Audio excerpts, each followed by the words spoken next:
بسم الله الرحمن الرحيم السلام عليكم ورحمة الله وبركاته كلهم فيلا خيارت شرفت الله إن رابطة هذه هكذا وهذا Somali My TV Network Somali My TV Network oo isin linku barateen marwada saacado amal antun hawada hasin galna akhyaar oo kuma basin hayna barnaamijyaalkana may ba ka furdaan ba shirka diiniga hay oo taxanadan hay isla fiirsaneen خير الله يجازي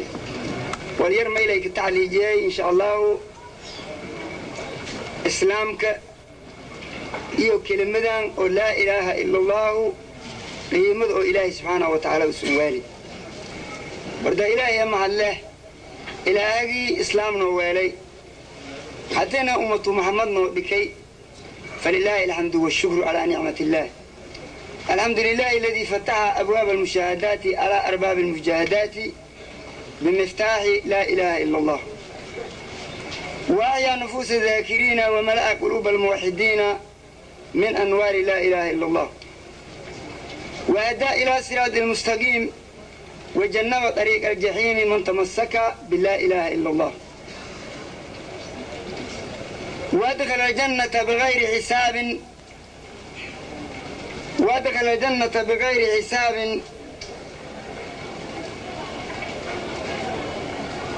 من أمن بلا إله إلا الله وخلق الجنين من ماء مهين ليعبده بلا إله إلا الله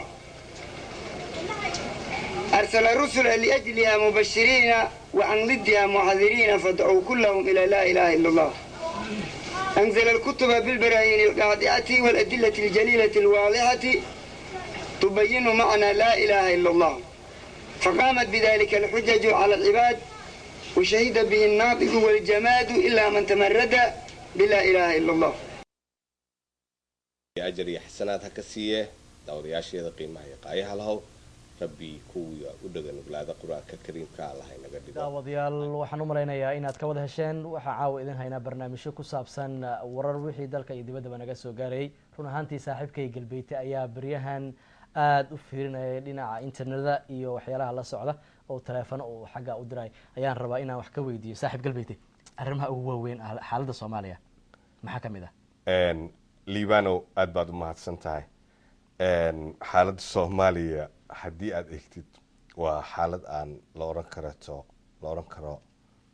aad iyo aad ay khatarteeda u leedahay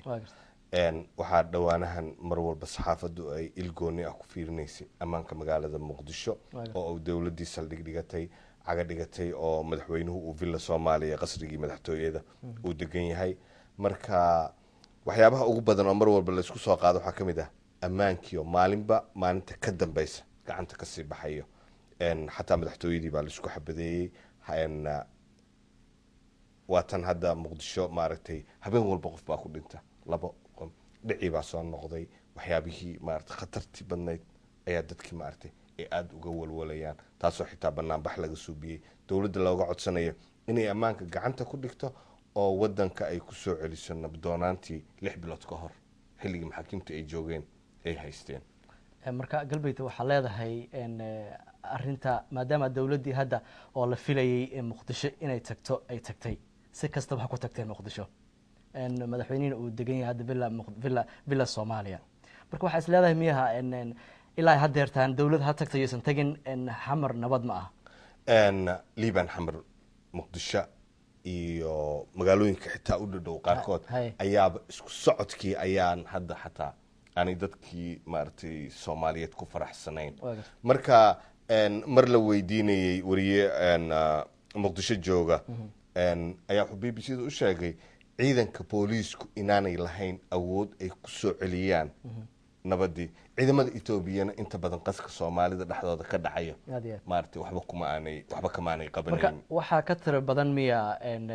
dadka kale Maleeshiyiinta kale oo qoryaha haysta ma dawladdu ma ka tir badan yihiin ma ka xoog badan yihiin lama oran karo Maleeshiyooyin waay waa loo mataliyaan waa dadkii maartay isbaarooyinka dhigdhigan jiray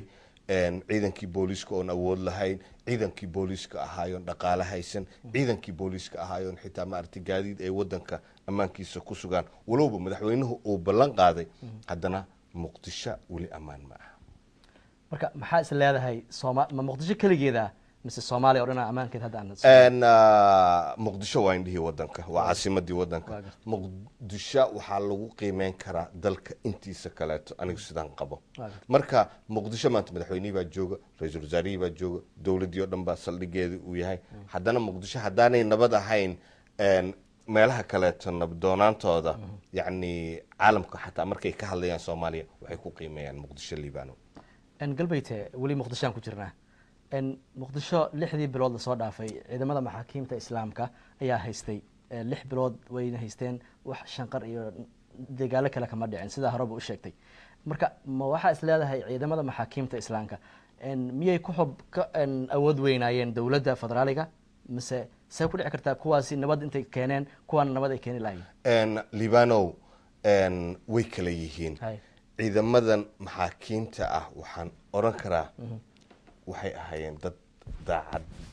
u ah in markaasi ay soo celiyaan ammaankii oo gacan adag ayay wadanka ku qabanayeen laakiin ciidamadan dawladdu ay wadato ma aha ciidamo maaragtay gacan adag wadankii ku qabtay